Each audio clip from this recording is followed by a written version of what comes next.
最强剑道的融合，这神魂丹对你功效几乎没什么作用，想要多出哪怕1成几率都是奢望。是这样啊。不管怎么说，这神魂丹还是得想办法得到更多才行。这香味儿在那里，2枚，看来我的运气不错。这便是神魂丹吧？好浓的血腥味儿。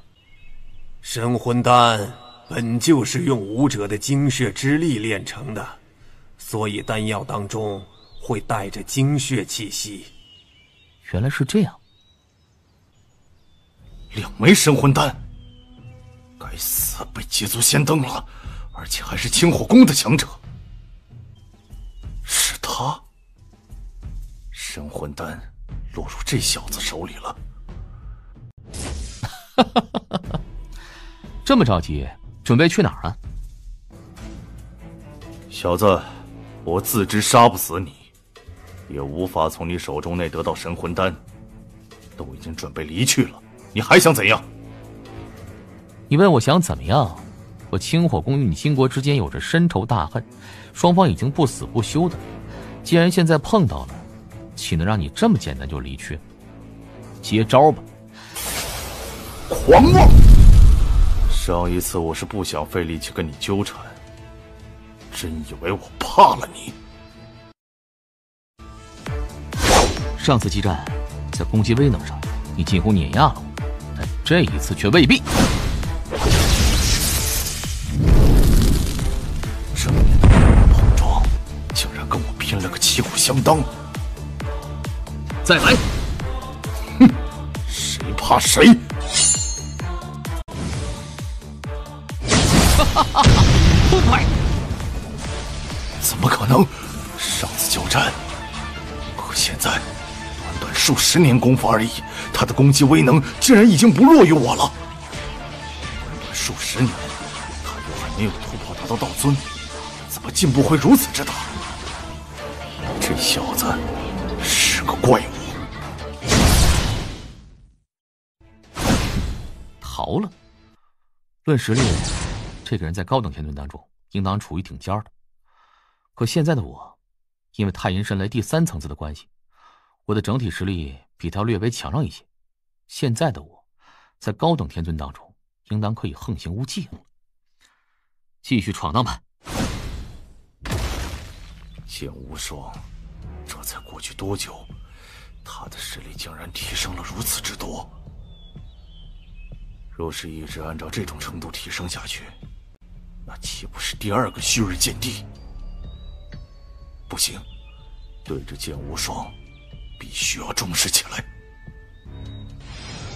现清火宫的一位绝世天才，他叫剑无双，外表看上去只是一个永恒境，当然不排除他修炼了特殊秘术，隐藏气息的可能，但他天赋的确极高。我上次见到他时，他施展浑身解数，也就勉强跟我拼个旗鼓相当罢了，且那个时候他的攻击威能是远不如我的。可短短数十年过去，今日我再次遇到他，他的攻击威能却丝毫不弱于我，其实力比之前也提升了好几个档次。如此天赋，最好是能够尽早铲除掉他，否则等他羽翼丰满，将来说不定会成为清火宫又一大战力。一个外表看上去仅仅只是永恒境的剑道强者，实力堪比高等天尊，甚至就连曲阳对他都这般推崇。这剑无双应当是天尊，不可能只是永恒境吧？很难说，这个世界上无奇不有。虽然他只是一个永恒境，但或许他得到了一些大机缘，或是拥有一些特殊手段，那爆出天尊战力也是有可能的。那剑无双也来到了这片区域，很有可能便会跟我们遭遇，我们得小心点。说得对，那剑无双既然能够让曲阳都这般推崇，其实力绝不比曲阳差，甚至可能还更强一些。以咱们2人的战力，遇到他是得小心。剑无双，哼，管他是不是真的永恒镜，最好别让我在这片区域碰到，否则我要他死的连渣都不剩。绝世天才，哼，若是死了，天赋再高也没用。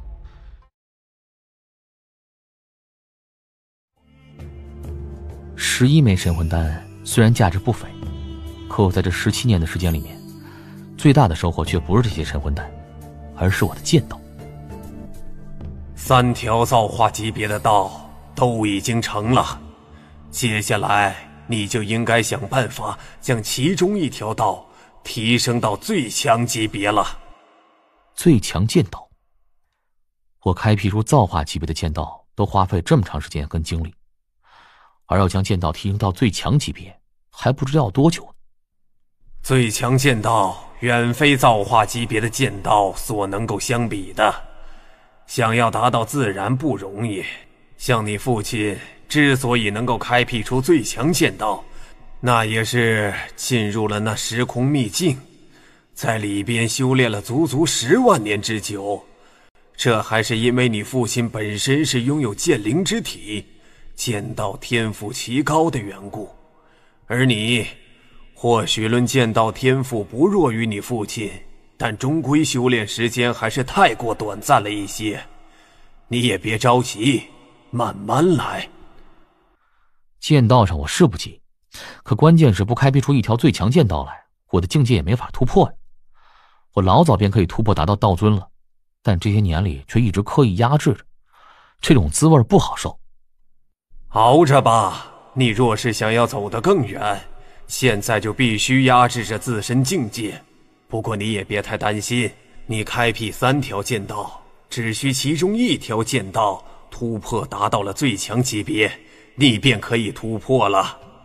道尊只需以1条剑道为根基突破的。你这条剑道既然做了根基，那今后就没法再提升，但其他2条道却依旧可以继续提升的。不能着急，慢慢来吧。怎么啦？哇，好浓郁的丹香味儿，弥漫的范围竟然是这般辽阔。这动静太大了。这场景不出意外，应当是至宝出世，而且看样子应当是跟丹药有关的宝物。剑无双，赶紧过去。果然是宝物出世啊！造成如此的巨大动静，且持续了3天还不曾消散，也不知道会是什么宝物。倚天尊、梦龙天尊、金曲天尊。剑无双逍遥，这17年时间，小友在这片区域闯荡，可曾有收获呀？还不错吧？你们3位呢？啊，我们3个刚开始几年还能有些收获，但后来没办法了，来的强者越来越多，找到神魂丹的几率也就越来越小。就算偶尔找到1、2颗，那也会引起一场厮杀。幸好我们是3人联手，才勉强在几次厮杀中保住了性命，要不然……哎，对了，你们3位先来，可能知道那天坑当中发生了什么？是不是什么宝物出世？的确是有宝物出世，但现在却还在酝酿当中，并没有彻底出来。且就在1个时辰前，我清火宫的一位强者曾闯入那天坑之内，想要一探究竟。可他进入天坑之后，却只能看到一道刺眼的金光，其他的什么也看不到了。他想要接近那道金光，可刚靠上去，便遭遇了一重屏障，将他直接震退了。哦，金光，屏障。既然拥有屏障的话，那就说明这件宝物是有气灵控制的，而如此浓郁的丹香味儿，说不定是用来储藏丹药的宫殿类宝物。金国到来的强者也曾尝试过，可结果都一样。所以到现在，不管是我清火宫还是金国的强者，都变老实了，都待在暗中静静等候着，等着这件宝物彻底出世，到时再争夺。既然如此，那我们也等着吧。强者好多呀，光是我清火宫来到这天坑附近的强者，竟就有足足42位。我刚刚得到消息，我清火宫的银瞳天尊已经赶到这天坑附近了。银瞳天尊，他竟然也赶来了！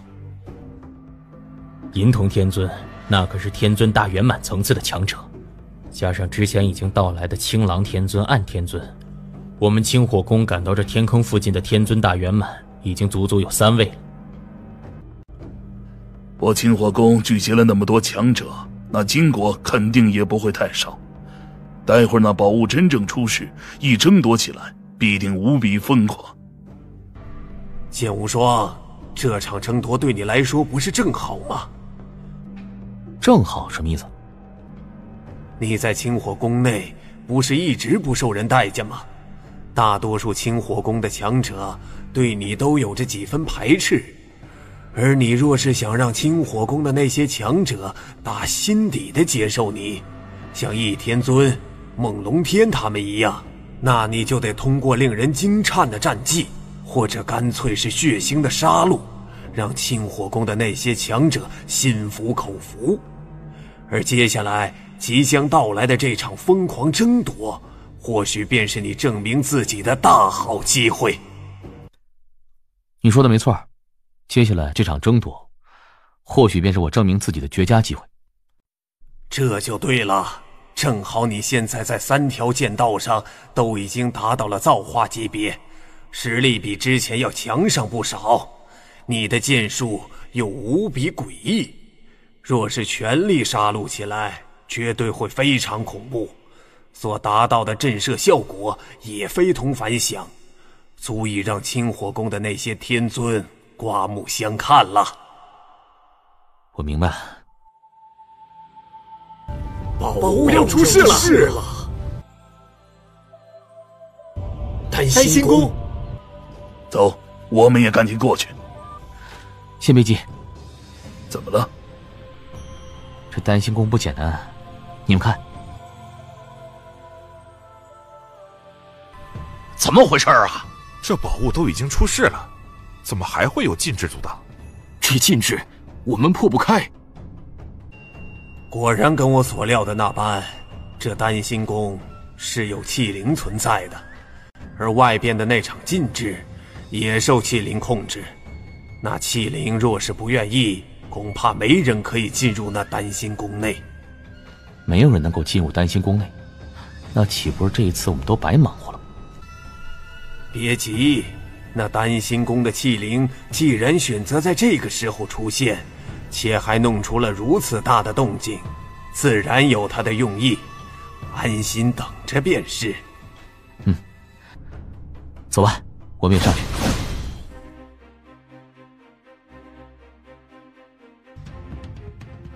如此多的神魂丹，要是被我清火宫得到了，足以让我清火宫整体实力大幅度暴涨啊！一颗神魂丹相当于1万火点，这枚上百枚的神魂丹，那可就是100万火点了。这神魂丹必须尽可能得到。抢！快抢！如此多的神魂丹，我的天哪！是我的，都是我的！3位，你们自己小心了。七夕只是永恒境，他是剑无双。哼，就算你的实力能够媲美曲阳又如何？我2人联手，斩杀了他。好。滚！找死！什么？这么强？你也得死！剑元波！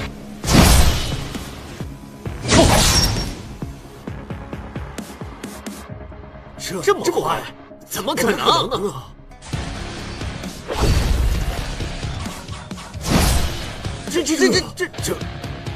这可是高等天尊呐，不是什么寻常的货色，一眨眼就被灭杀了。怎么会这么强？就算是天尊大圆满强者，也不可能一下子就灭杀一位高等天尊吧？是意识攻击，这剑无双的意识攻击非常可怕。剑无双小友，他的实力又提升了，而且提升的非常巨大。那他真怪物！杀！小卫，休得猖狂！天尊大圆满，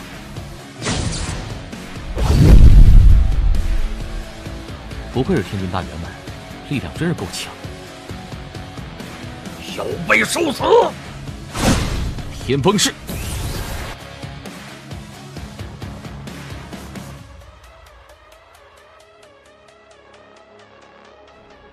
怎么会？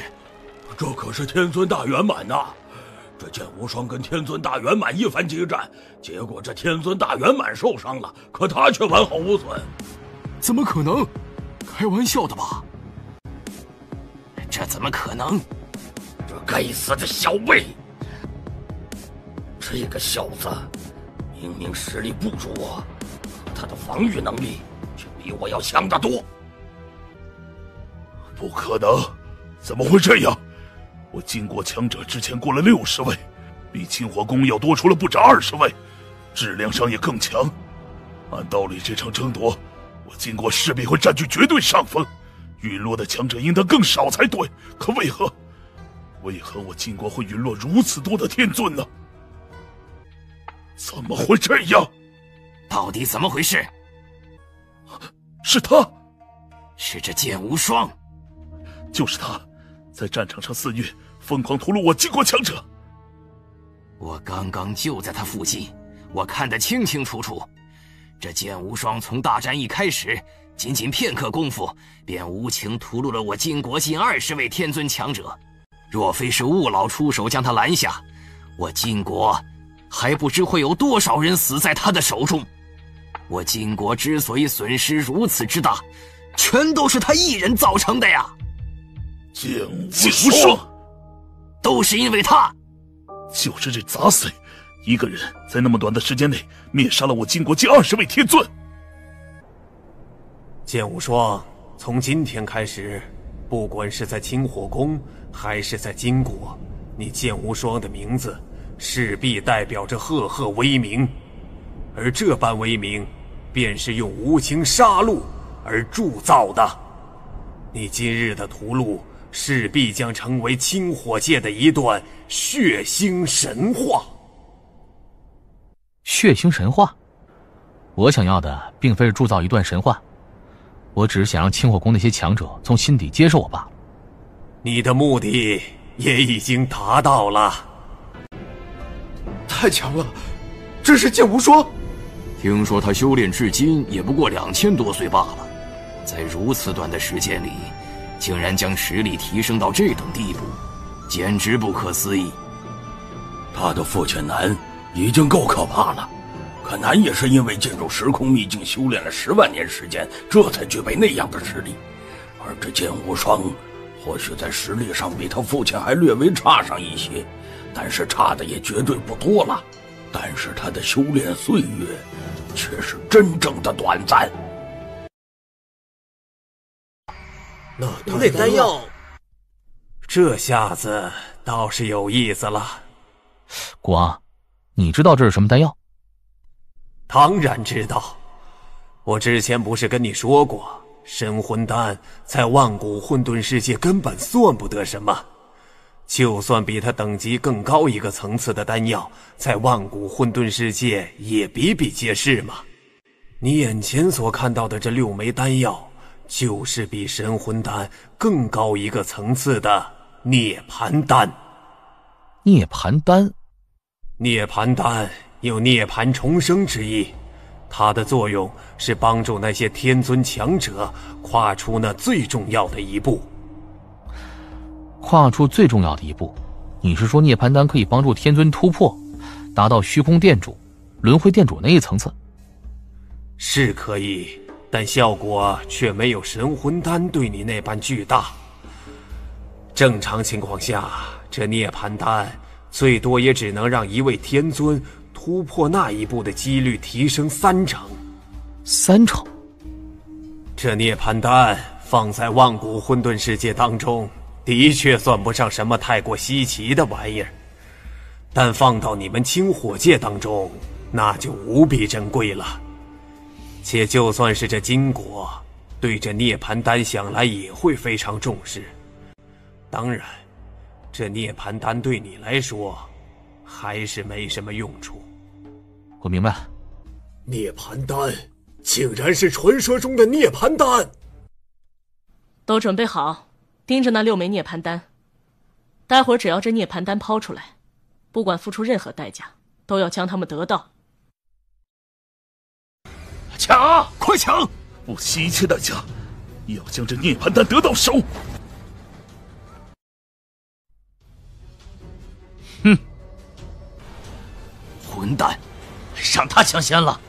这第1枚涅槃丹落入他的手中了。6枚涅槃丹，这才第1枚而已。抢！什么？青狼天尊，好样的！剑无双，呵呵，这些金国强者不会就此放弃，帮我一把。没问题。哼，暗天尊，就凭你想跟我斗，还差了一点。还好，2枚涅槃丹，起码我清火宫还是得到1枚的。还有3枚涅槃丹，不出意外，这3枚涅槃丹应当会一次性抛出来。哼，不管怎么说，剩下的3枚涅槃丹，我清火宫最起码也要得到2枚。最后3枚，竟然3枚抛向一个方向，3枚弹药在一起，也就是说，可以一次性得到3枚涅槃丹。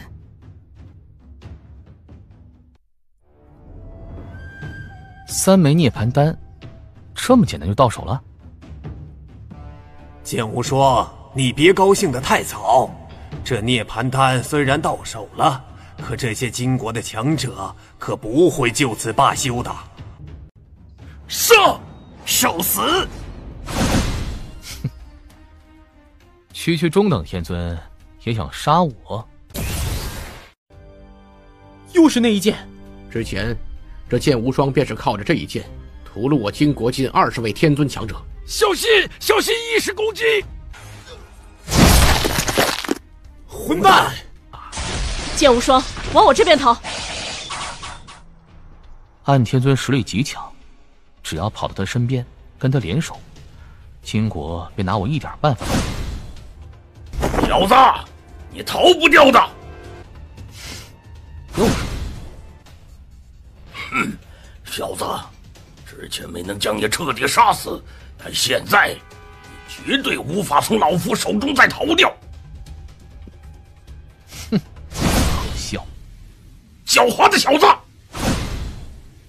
剑无双，交出涅槃丹，否则死！哼，又来一个。糟了！剑无双，快将那3枚涅槃丹都交给我！我防御手段极强，就算被这些人围攻，应当也可以坚持到暗天尊赶到。剑无双，快将涅槃丹交给青狼天尊！青狼天尊，想办法替我挡住1名天尊大圆满。什么？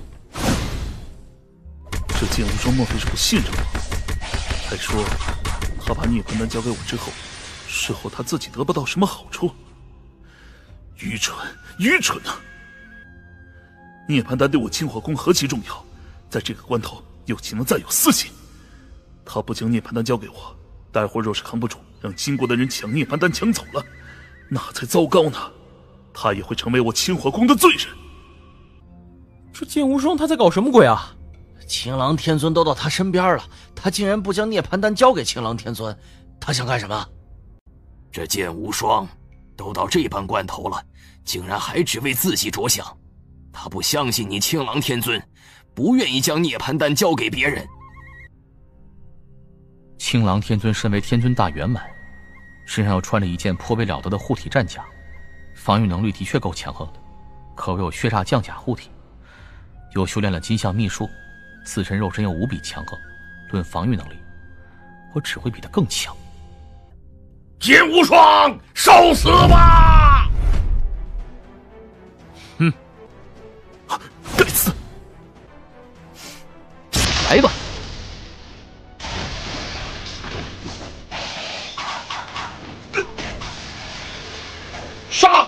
杀死他！竟然妄为一己之力搞得我们这么多人，当真找死！要死！什么？都给我滚！我们2位天尊大圆满，包括数位高等天尊联手围杀他一个人，围杀了这么久，正面碰撞了数十次。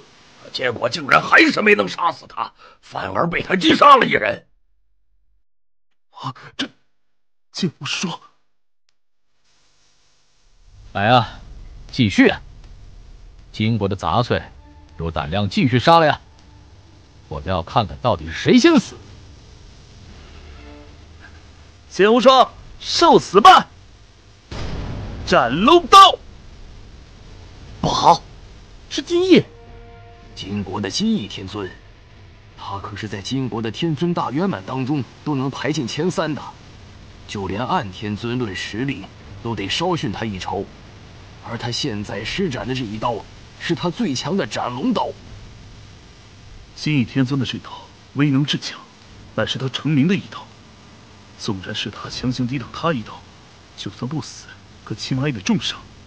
剑无双他，来吧！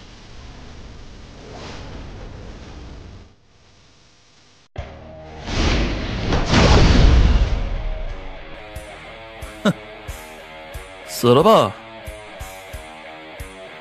怎么会这样？这不可能！竟然连气息都不曾削弱。剑无双，好手段。剑无双，抱歉，我刚刚还想让你将涅槃丹交给我呢，可现在看来，幸好你没有交给我，不然的话。我只是对自己的防御能力比较自信罢了，若不是如此，我肯定会毫不犹豫地将涅槃丹交给你的。毕竟我也是清火宫的一员，在这般关头，我可不会自私地想要独占涅槃丹。惭愧啊，我刚刚还差点误会你了。好了，先不说这个了。6枚涅槃丹，我清火宫得到了4枚，很不错了。剑无双，又是这个剑无双！之前神魂丹的争夺，这小子一口气屠戮我金国近20位天尊强者，自然也得到了大量神魂丹。而现在这涅槃丹，也是因为这小子，让我金国仅仅得到2枚。这剑无双太可恨了！这小子到底是从哪里冒出来的？从他身上的气息，为何仅仅只是永恒境？属下拜见天影王。属下拜见天影王。不好，是金国9王之一的天影王。完了，这可是足以跟5位公主比肩的顶尖强者啊！这天影王竟然来了！谢尊，剑无双，你防御能力固然无比了得，天尊当中几乎没有几个人有能耐杀死你，可戒尊并非天尊所能够相比呀，你可得当心了。我明白。结果如何了？回大人，原本一切都很顺利的，可就是因为那剑无双的出现，不仅让我金国损失惨重，就连涅槃丹，我金国也仅仅只得到了2枚，而那剑无双一个人的手上就足足有3枚涅槃丹了。哦，永恒境，你就是剑无双吧？你手中有3枚涅槃丹？是。将那3枚涅槃丹交出来，本王可以饶你不死。哼，交出涅槃丹饶我不死，你想倒是挺美的呀。不交，那你便去死吧。小心！剑无双，快逃！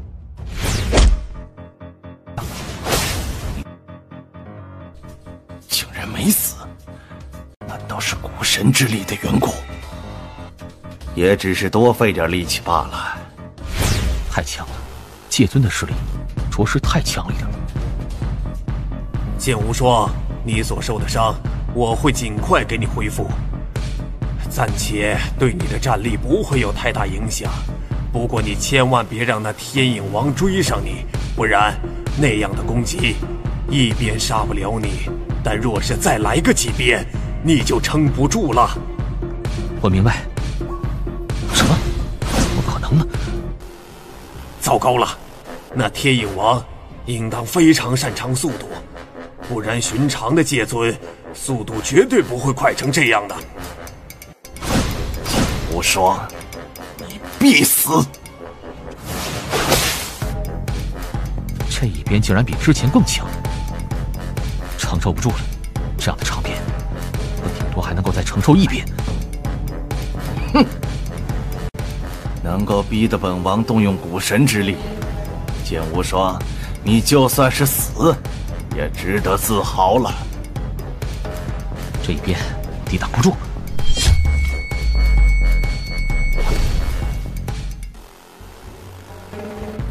这是好强的剑意！我寄生在你身上后，也见识过不少剑道强者了。像你父亲开辟了一条最强剑道，身上拥有的剑意便颇为了得。可跟那眼前这人相比起来，却依旧要差上不少啊！如此强大的剑意，而且仅仅只是天尊层次，那他是旭日剑帝。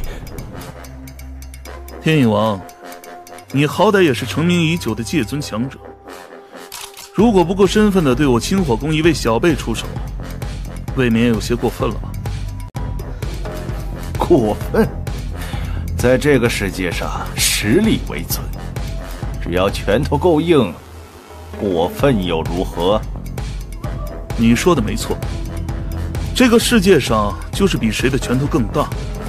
既然如此，那我今日倒是想瞧瞧，你天影王的拳头又有多大？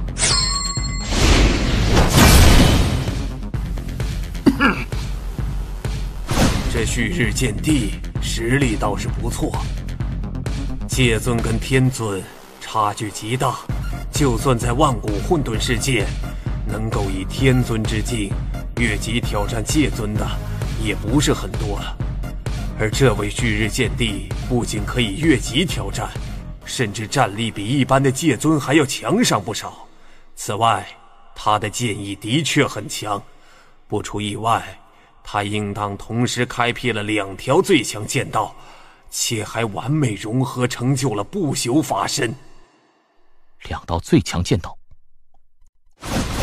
见过旭日剑帝。清火宫现在一共就有5位公主，抛开虚空殿主、轮回殿主、唐皇3人之外，第4位应当就是旭日剑帝，只是不知最后的第5位公主又是谁。从这片区域出现神魂丹开始，我便立即抓紧时间朝这里赶来。路上用了不少时间，今日总算赶到了，而且看样子似乎来的也并不晚。那神魂丹跟涅槃丹都是出自眼前的丹心宫。如果我没猜错的话，这丹心宫应当是由气灵控制的。出来吧，别躲躲藏藏的了。这胖乎乎的老头就是丹心宫的气灵。老夫原本还打算多玩一会儿的，不过既然你都已经点破了，那老夫也就只能露面了。只是可惜了这些涅槃丹呐。涅槃丹竟然还有！这混蛋！暴殄天物，暴殄天物啊！哈哈，丹心宫器灵，你应当有名字吧？名字当然有，可惜过了太久，老夫早就忘记了。而现在，既然这是丹心宫，那老夫就叫丹心吧。这丹心竟然连自己的名字都忘了，这到底是活了多久？这片巨型战场存在了多久，这丹心应当就活了多久。如此漫长的岁月，且他身为器灵，若是没有主人的话，注定一直孤独。如此孤独哭泣的日子，纵然是器灵，也有可能受不了，性子会变得异常古怪，甚至是疯狂。也就是说，剑无双，你面前的这丹心宫器灵，很有可能是一个彻头彻尾、十足的疯子。疯子？丹心，你在这片战场存在了那么多年，之前一直沉寂，可这段时间却选择出世，那必然是有你的目的。说吧，你的目的是什么？目的？我的目的很简单，就是戏耍你们，让你们成为我的玩物。戏耍玩物？我在这片鬼地方待的时间太久了，久到我自己都记不清楚了。如此漫长的岁月，我连一个鬼影子都没碰到过。20多年前，当我从沉睡当中苏醒时，终于看到一位人类强者从这片区域路过。好不容易看到一个人类，好不容易看到一个生命，我岂能就这么简单的让他离去呀？所以我决定好好的戏耍他。我故意抛出一枚神魂丹，让他发现，让他惊喜。接下来我又连续抛出数枚神魂丹，让他一一找到。他更是欣喜欲狂，然后他便选择在这片区域待下来，不断搜寻着更多的神魂丹。而我则是一步一步地引导着，让他得到神魂丹，竟也找到了一些乐趣。这是漫长岁月下来，我好不容易找到的一丝乐趣。这丹心的漫长岁月一直待在这里，之前竟然没碰到过一个人。这片区域本就属于未探之区，你们清火宫还有金国的强者，也是近些年方才慢慢摸索到这，当然是第一次碰到了。原本我是打算让那名人类多给我一些乐趣之后，我再想办法把他引导到一处危机之地，令他身死的。可是我没想到，很快又有第2名人类来到这片区域，而且很明显，这2名人类身处不同的阵营。我故意引导这2人碰面，让他2人为了神魂丹疯狂厮杀，太有意思啊！真是太有意思了。更有意思的是，接下来越来越多的人类到了这里来搜寻神魂丹，我就故意抛出更多的神魂丹来，让你们厮杀，让你们争斗，看你们一个个为神魂丹拼命厮杀的样子，我实在是太高兴了。混蛋，竟以我们的争夺厮杀而取乐，这家伙竟然将我们当成玩物！该死的老东西！当看到有这么多人类来到这片区域之后，我就明白，该是我重见天日的时候了，所以我选择了出世。出事之后，你们这些人类自然也都会汇聚而来。那接下来就如你们看到的，我接连抛出弹药，你们为了弹药疯狂厮杀，而我也达到了取乐的目的，这不是两全其美吗？两全其美。小子，你叫剑无双是吧？嗯，你应当好好感谢我。要是没有我，你可没法一下子得到3枚涅槃丹呐。之前在那神魂丹的争夺上，我便注意到了你，区一个永恒境，但战力却非常了得。这纵然是在万古混沌世界当中，也属于怪物级别的存在呀。我对你自然也是更感兴趣了。是吗？那我可真是多谢你了。好了，哎呀，不跟你们废话了。我既然出事，那肯定是要找人认主的。不知道在场各位有没有人对我这丹心宫感兴趣啊？丹心，要认主丹心宫需要什么条件？你直说吧。现在这丹心宫我说了算，认主的条件很简单，你们只需要想办法让我高兴就行了。让你高兴？不如这样吧，我手上有这么一块铁，想来你们都认识吧？这是黑铁。这丹心拿出一块黑铁来做什么？都听好了，你们想要让我高兴的话，那就得想办法得到更多的黑铁，数量也不用太多，100万斤就足够了。100万斤黑铁？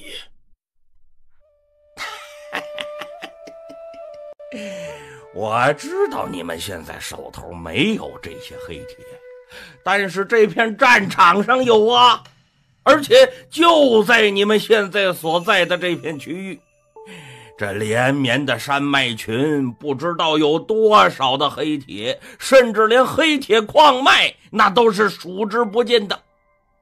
只要你们肯努力，那还不是要多少就有多少？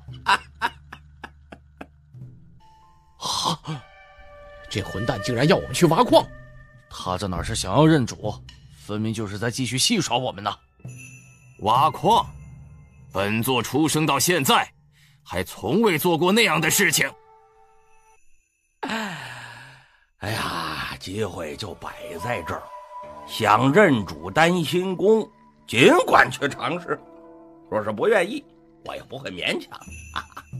另外啊，这认主的机会那可不多，谁先得到100万斤黑铁，谁就可以先尝试。你们可得好好珍惜啊！怎么办啊？难道真去挖矿？让我等堂堂天族去挖矿，亏他想得出来这个老东西。剑无双，我说的没错吧？那丹心独自一人在这孤寂的过了如此漫长的岁月，他的内心早就扭曲，早就癫狂了。他就是一个彻头彻尾的疯子。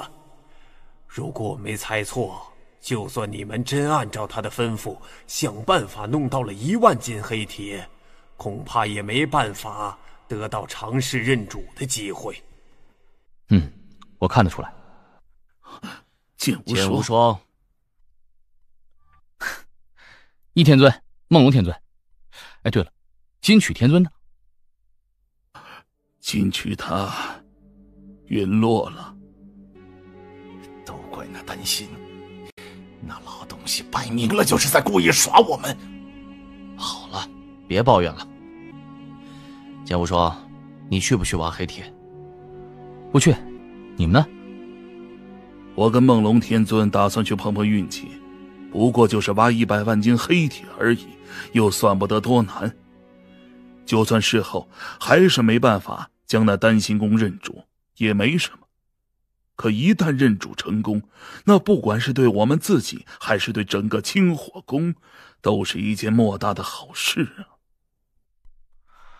不管是神魂丹还是涅槃丹，对我来说都没有太大用处。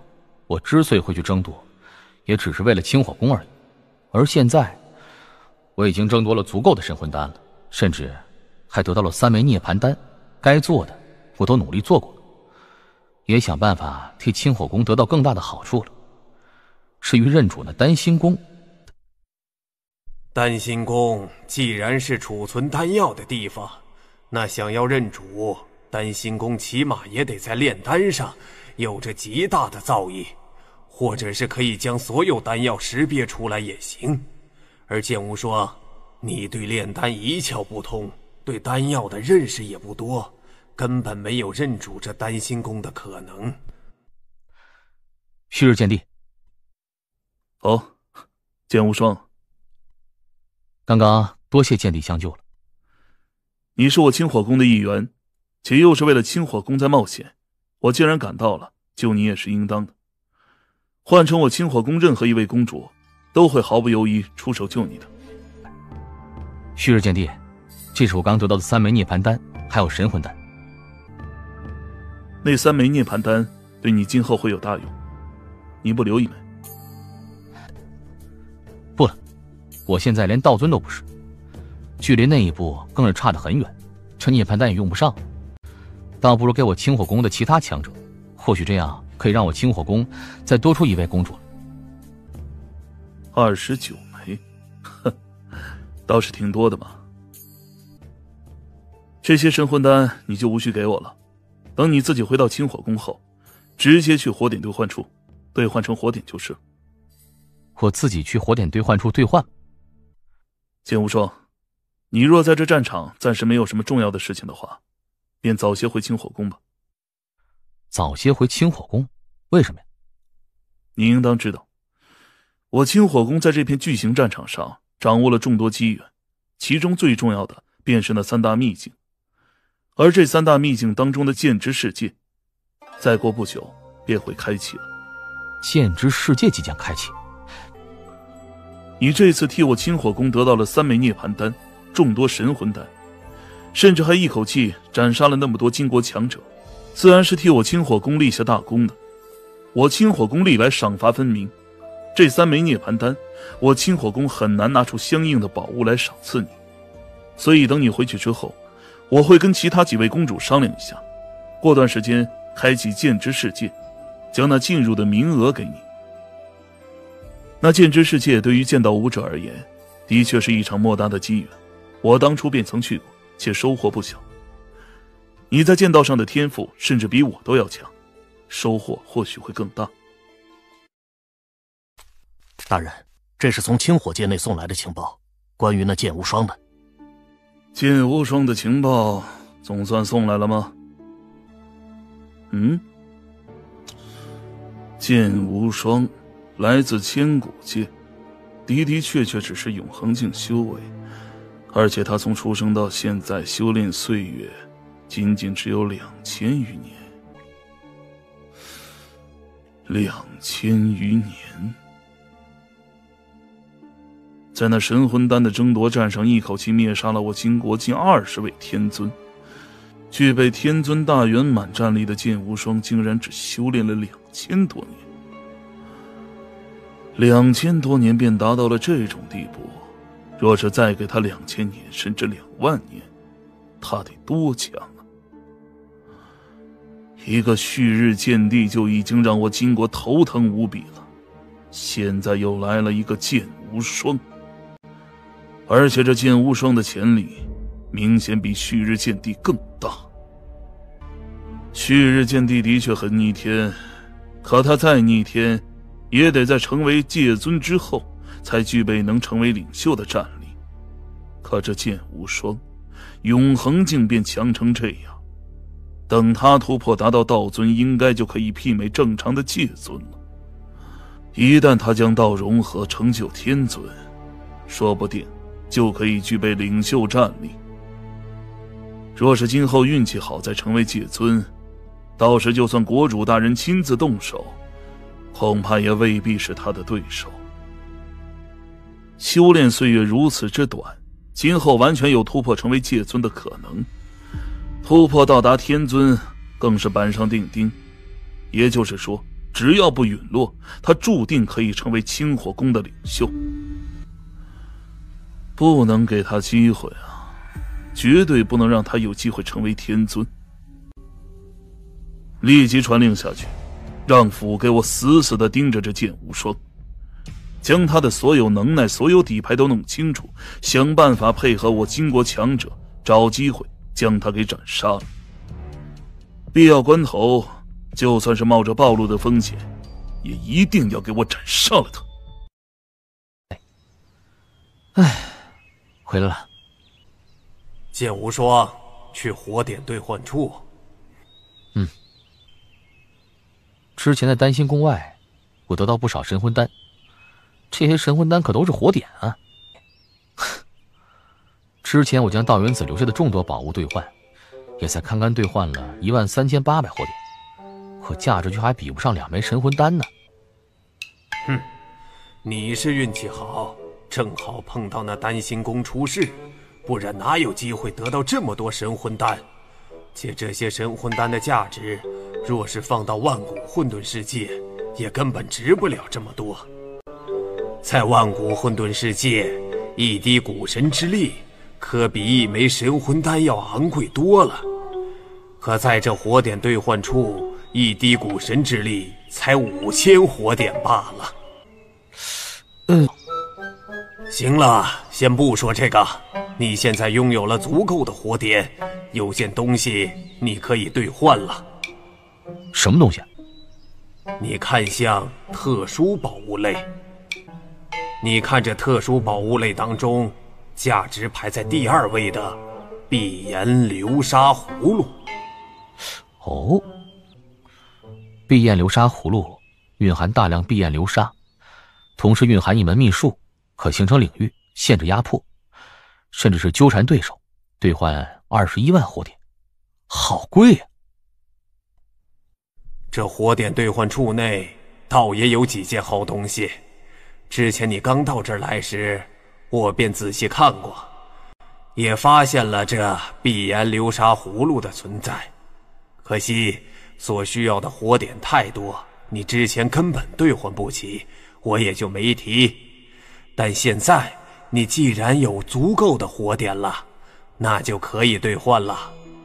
看介绍，这碧焰流沙葫芦应当是一种类似于领域类的宝物，用来压迫牵制对方。对我来说倒也的确有用，不过这碧焰流沙葫芦也太贵了，它真值那么多火点吗？值，当然值。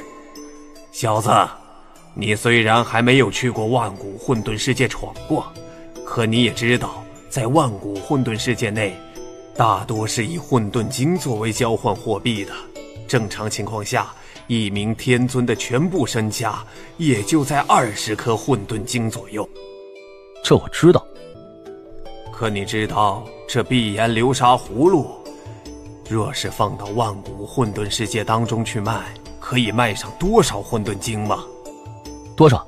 起码40万混沌晶，而且还是有价无市。这么多？这碧岩流沙葫芦的确非常珍贵。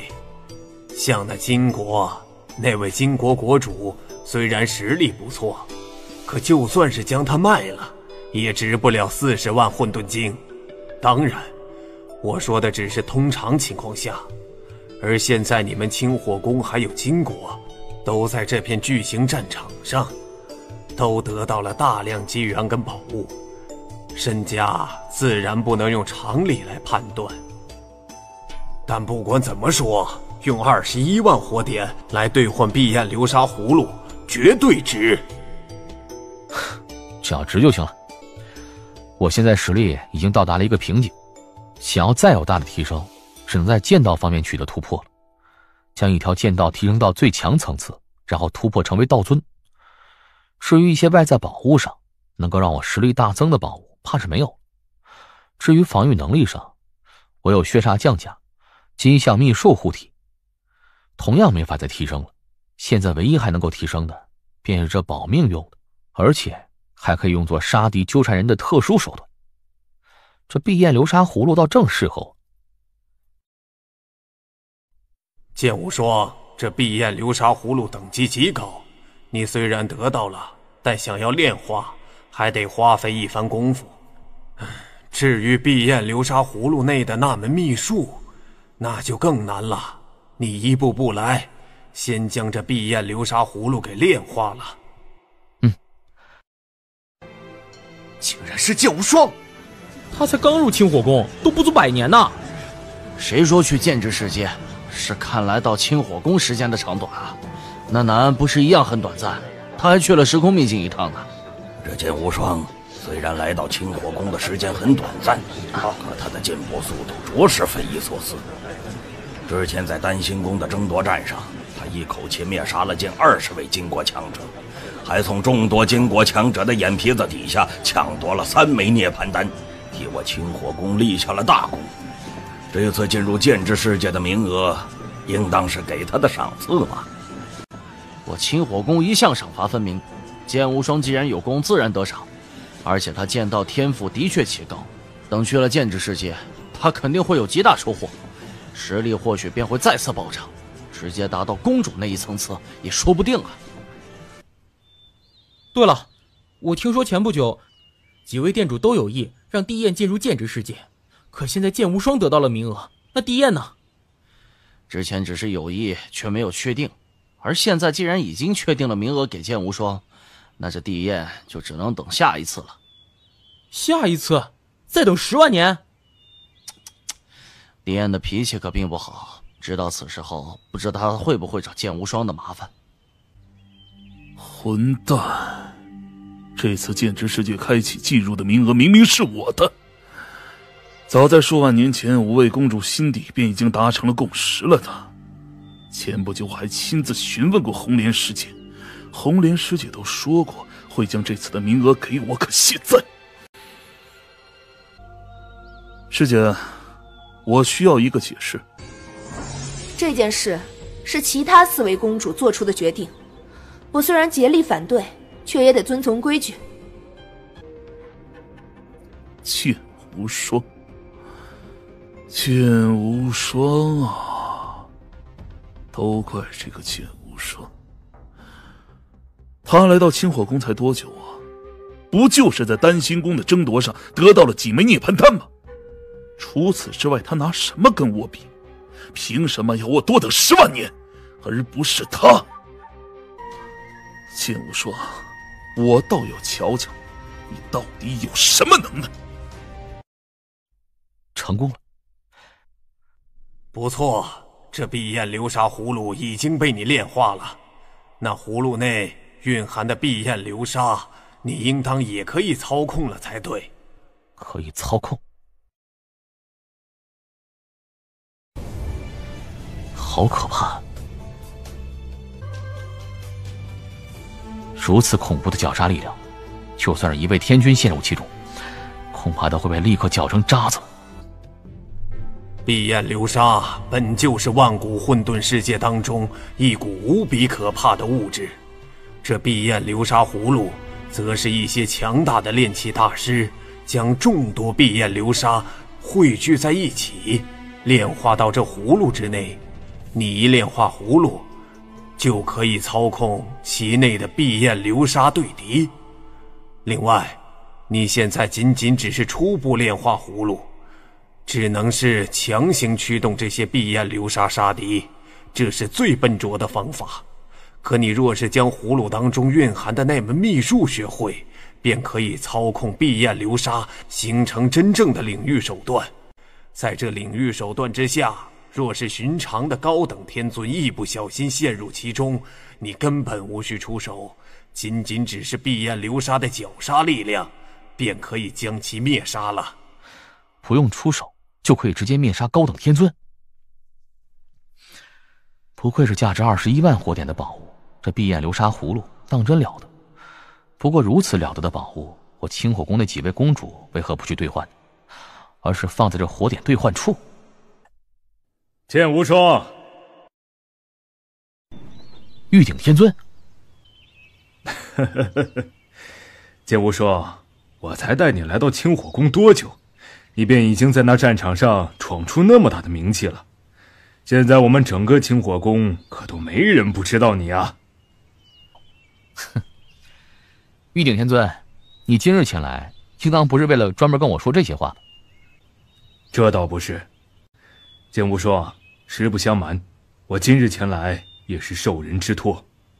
受人之托？有人叫我把这东西交给你，你看看吧。这是战帖。地焰天尊，我不认识这位地焰天尊的，且我跟他之间也没有什么恩怨的。好端端的，他给我下战帖做什么？剑无双，你跟这位地焰天尊之间倒也不是没任何恩怨，确切的说，你的确有得罪过他。我得罪他了？什么时候？旭日剑帝不是刚公布将这次进入剑之世界的名额给你吗？是有这事儿。是这样的，那位地焰天尊也是一位剑道修炼者，而且天赋极高，他的师姐又是红莲公主，所以他是有资格进入剑之世界一趟的。在你没出现之前，5位公主之前便商议过，都有意将这次进入剑之世界的名额给他。但现在因为你的出现，公主们将这次进入剑之世界的名额给你了，那他就得等到下一次，也就是再等个10万年。你说你是不是得罪他了？之前旭日剑帝说要将名额给我，可没说这名额已经有主人了呀。之前几位公主虽然是有意，但毕竟不曾确定，算不得数。剑无双，那地焰天尊心底不服气，才会找你挑战，而且他很聪明，在出战帖时便已经将这件事散播开来了。现在清火宫内几乎所有天尊都知道他向你下了战帖，你若是不应战的话，难免会被人说闲话。可若是应战的话，这地焰天尊实力可不弱呀。哼，竟然还将下战帖的事传播开来，看样子这地焰天尊应当是准备的颇为充分，而且他还很自信嘛。他当然自信。这位地焰天尊成名的时间很长，实力也早就达到了天尊大圆满的地步，而且他非常擅长渡。论渡，在我清火宫的天尊当中，恐怕没人能够比得上他。凭借着渡，很多实力比他强的天尊大圆满都奈何不了他。此外，他选择激战的地方是虚无宫，那虚无宫内就是一片虚无，无遮无掩，没有任何阻碍，他的渡也可以尽情地发挥出来。速度？玉鼎天尊，你说的最擅长的是速度？剑无双，这一战你去不去？去，当然去了。那事不宜迟，我们现在便出发吧。好。剑无双来了。还真来了，我就说他不会不接战的。这剑无双实力极其了得，未必就比那地焰天尊差，当然不会拒绝。剑无双，那地焰天尊已经在虚无宫内等你了，你直接进去便是。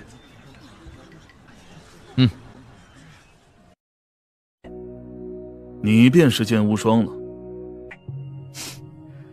地焰天尊。哼，听说你不久前在战场上闯出了不小名气，就连5位公主对你都赞赏有加，旭日剑帝更是直接提议将那剑之世界的名额交给了你。地焰天尊，我之前并不知道。废话不用多说了，既然你实力这般了得，那我今日倒是要好好领教领教。啊？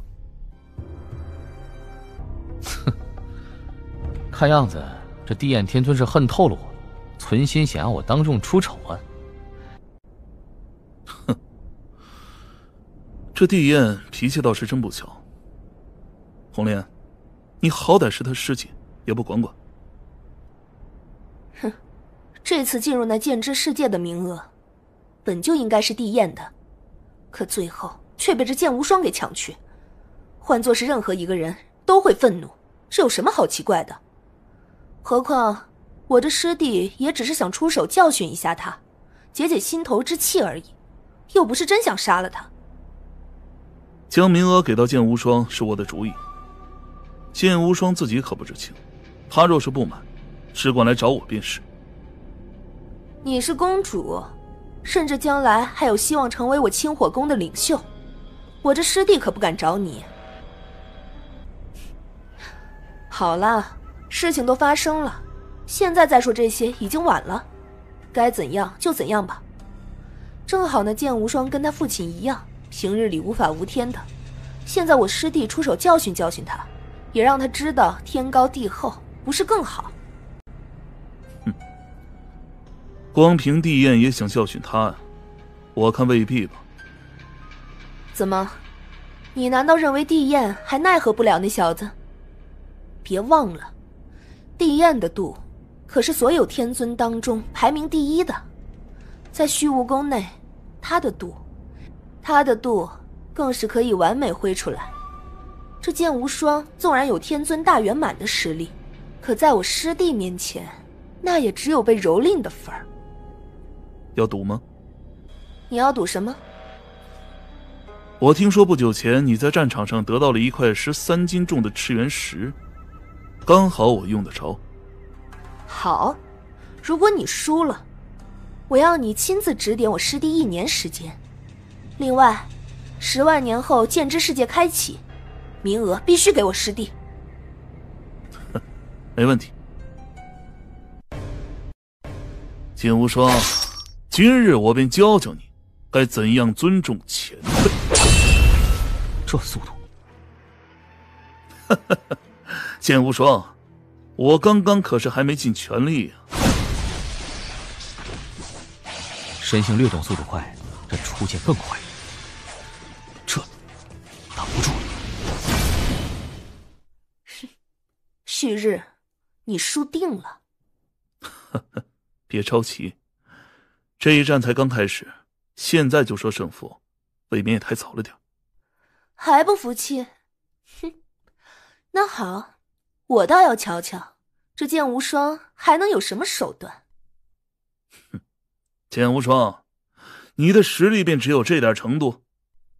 听说你之前在丹心宫的争夺上灭杀了金国不少天尊强者，可现在看来，你灭杀的那些应当只是金国的一些垃圾货色吧？若是稍微碰上强一点的，你恐怕就只有狼狈逃窜的份儿了。这地焰天尊的速度还真是够快的，不愧是在清火宫当中排名第一的速度。我好歹也是开辟了速度剑道的，结果在速度上依旧比不上他。要是之前的话，这地焰天尊跟我一战，我必败无疑。哼！但是现在嘛，剑无双，乖乖被我蹂躏吧。啊！那是这什么？不好！天崩式！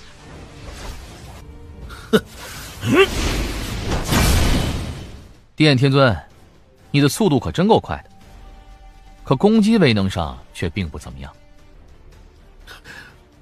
混蛋！地焰天尊，现在就来看看，到底是谁蹂躏谁。该死！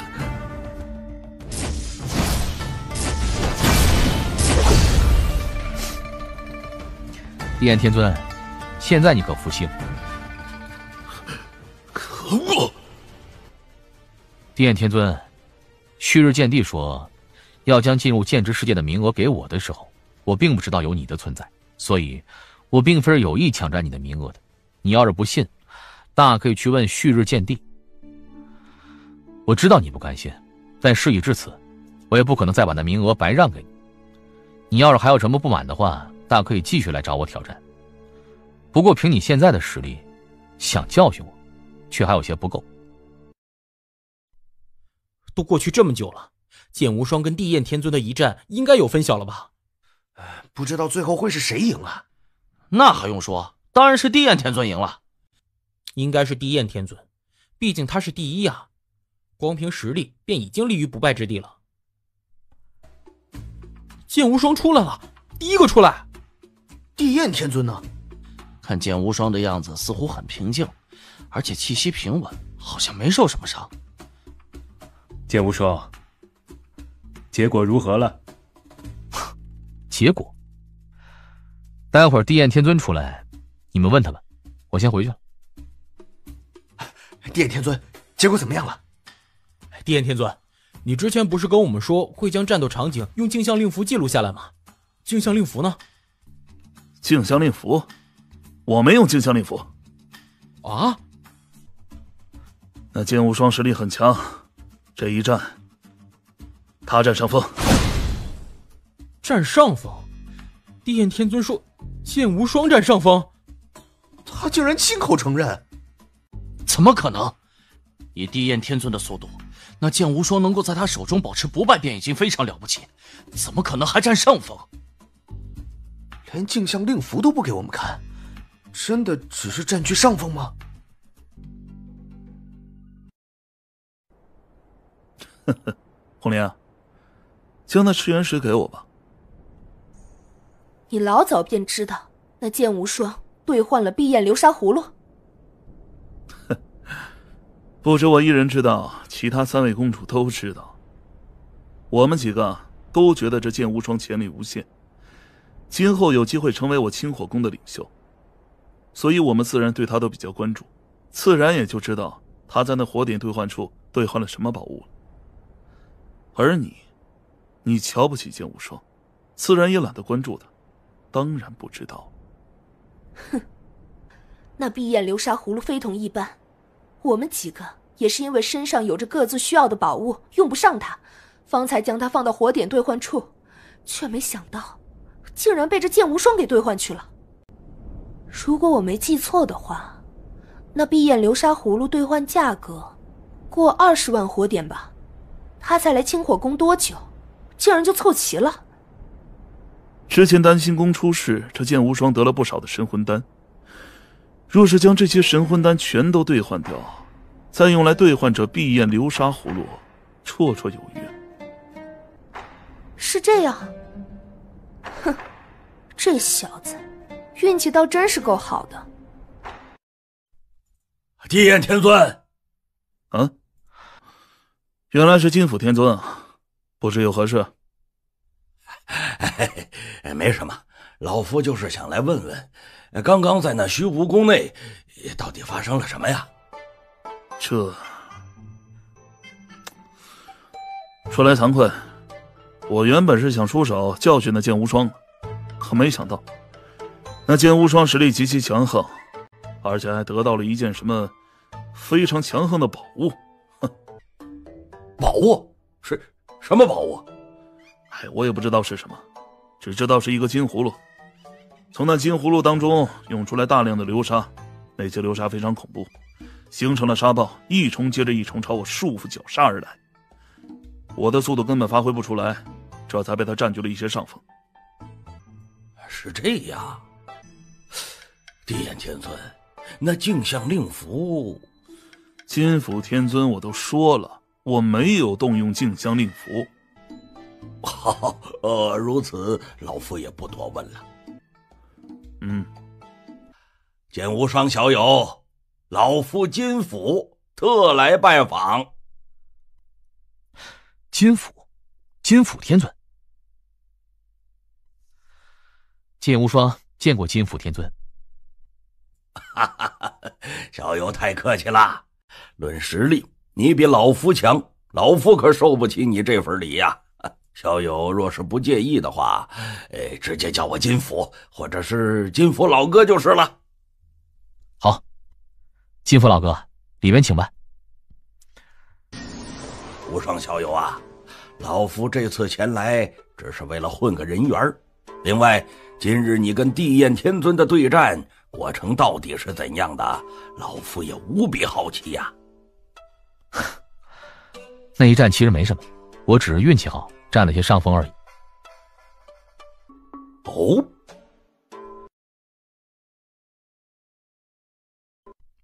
剑无双小友，这是老夫的传讯令符。今后若是有什么事情需要老夫帮忙的，可尽管开口。慢走。这金府天尊果然是个老好人呢。我明明跟他初次见面，可他就对我这么热情。哼，这样的老好人，若是放到万古混沌世界，早就死了不知道多少次了。而他在清火宫待了数百万年，竟然还活着，运气还真是好。不管他了，我刚才跟那地焰天尊激战一场，对碧焰流沙真正的威能也有一些了解了。而接下来我得想办法将碧焰流沙葫芦内那门蕴含的秘术给修炼成功了才行，那样我才能够形成真正的碧焰流沙领域。剑无双，没想到他刚从战场当中回来，便得到了那般了得的宝物，连地焰天尊的度都可以完全限制住。有这样的宝物在手，他的保命能力再度提升，想要杀死他，难度怕是更大了。不过难度再大，也总会找到机会。我不能着急，慢慢来，先接近他，跟他混熟一些再说。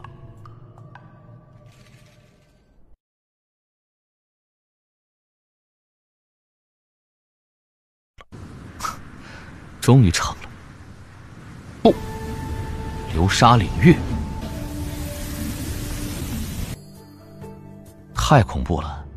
我弱小的时候也修炼过一些领域类的手段，可那些领域顶多把对方压制个1-2成已经是极限了。至于想要依靠领域将对方直接给压迫致死，几乎是不可能的。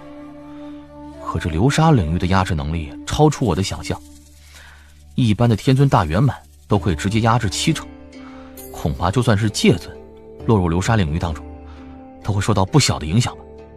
而有这领域在，天尊大圆满以下的人对我将无法再构成任何威胁。像高等天尊，哪怕是数十位乃至上百位高等天尊联手围杀我，流沙领域一出，这些高等天尊恐怕还真没几个能够逃掉。剑无双，你别高兴得太早了。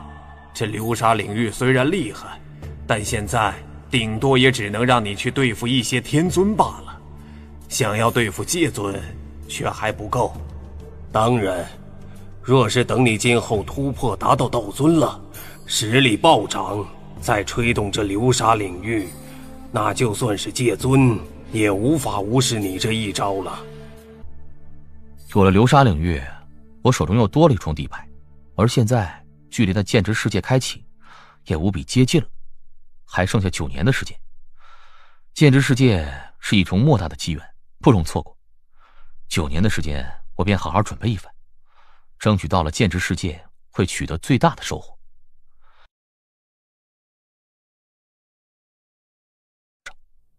剑无双，旭日见地。10万年已到，那剑之世界马上就要再次开启了，跟我走吧。是。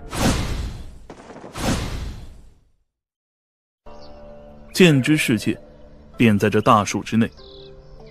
啊，这棵大树？哈哈，别着急，咱们现在在这等一会儿，很快你便会知道了。时候到了，这便是通往剑之世界的通道。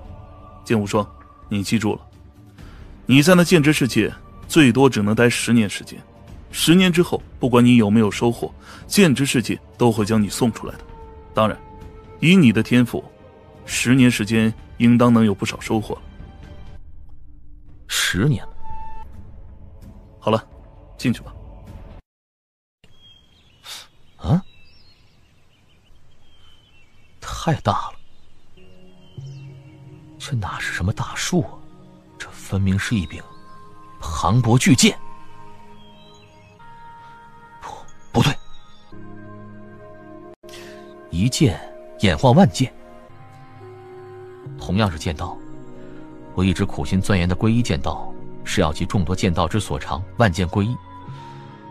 而眼前这棵大树，却是一剑衍生万剑，跟我的归一剑道截然相反。一剑衍生万剑，是跟大树一样开枝散叶。而我的归一剑道万剑归一，这就好比亿万江河汇聚而成的壮阔大海。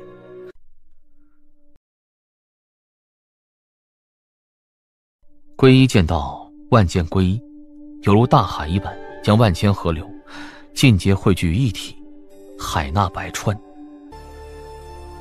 我开辟的3条剑道，其中最早开辟出来的便是归一剑道，而现在这归一剑道总算是不断的演变，达到了最强剑道的层次。我刚将归一剑道变成最强剑道，10年期限便到，到这刚好。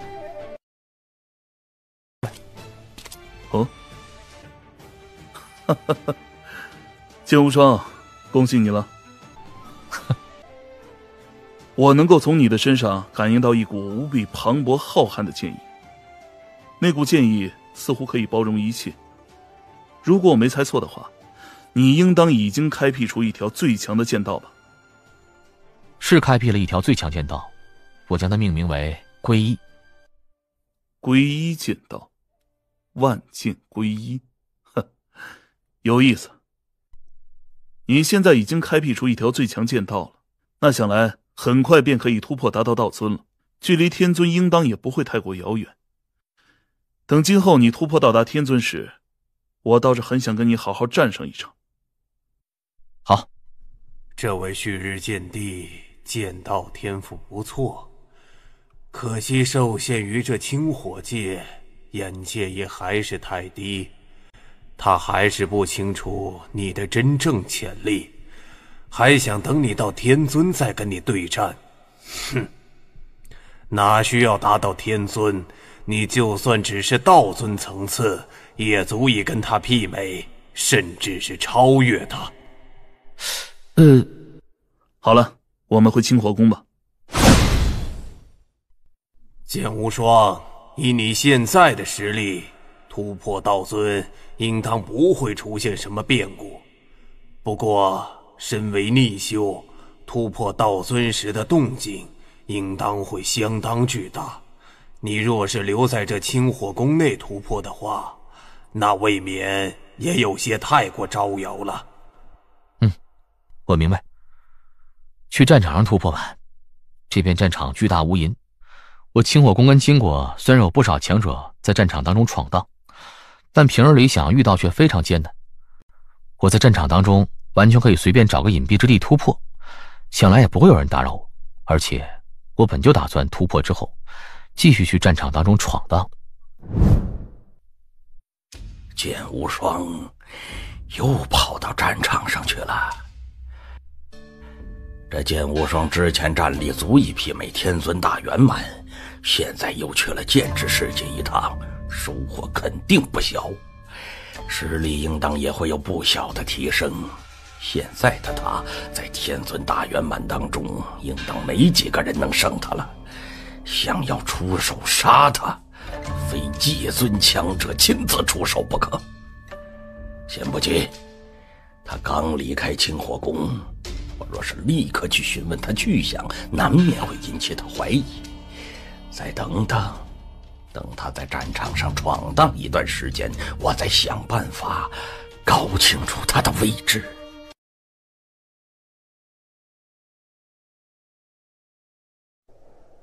阴风谷，我上次独自一人闯荡时，便只闯荡到这里，后来就接到命令，去丹心宫所在的区域了。而我现在既然是想要再次闯荡，就以这阴风谷为起点吧。而这阴风谷颇为偏僻，应当也没什么强者存在，我就在这附近找个地方突破。